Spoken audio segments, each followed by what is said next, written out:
साथियों, स्वागत है आप सभी को आज की कहानी में। आज की कहानी है कर्म की कहानी। कर्म ही व्यक्ति के भाग्य और जीवन का निर्माण करते हैं। स्वामी विवेकानंद जी ने कहा है कि अपने विचारों पर नियंत्रण रखें, नहीं तो वे तुम्हारा कर्म बन जाएंगे, और अपने कर्म पर नियंत्रण रखो, नहीं तो वे तुम्हारा भाग्य बन जाएंगे। कर्म ही व्यक्ति के भाग्य और जीवन का निर्माण करते हैं। सृष्टि में कोई भी व्यक्ति बिना कर्म किए नहीं रह सकता है। वह या तो विचारों के माध्यम से सक्रिय है अथवा क्रियाओं के माध्यम से, या फिर कारण बनकर कर्म में योगदान कर रहा है।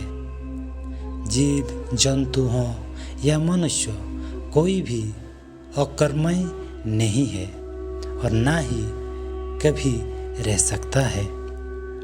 विद्वानों ने मुख्य रूप से 3 प्रकार के कर्म बताए हैं, जिनमें एक होता है क्रियमाण कर्म, जिसका फल इसी जीवन में तुरंत प्राप्त हो जाता है। दूसरा संचित कर्म होता है, जिसका फल बाद में मिलता है। तीसरा होता है प्रारब्ध। यदि विपरीत परिस्थितियों में भी लोग सुखी रहकर जीवन व्यतीत कर रहे होते हैं, तो इसका श्रेय उनके संचित कर्म को जाता है।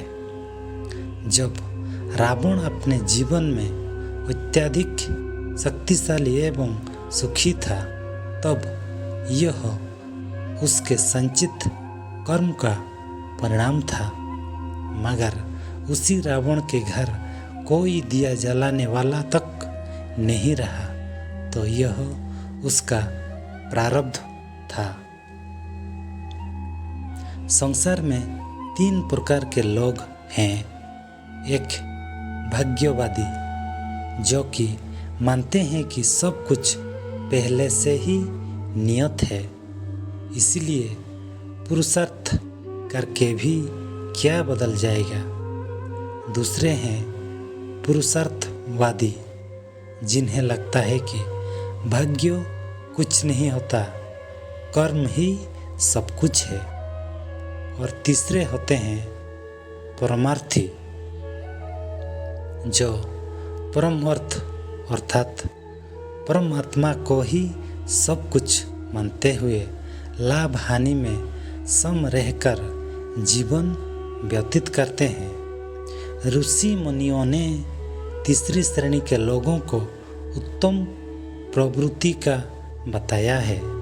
ऐसे व्यक्ति किसी भी परिस्थितियों में आनंदमय अर्थात शांत भाव से जीवन यापन करते हैं। कर्म ही हमारे उत्थान और पतन का कारण है। कर्म ही हमारे जीवन की दिशा और दशा तय करता है। अतः हम सबको सदैव हानि पहुंचाने वाले कर्म से दूरी रखते हुए अच्छे कर्म का वर्ण करना चाहिए।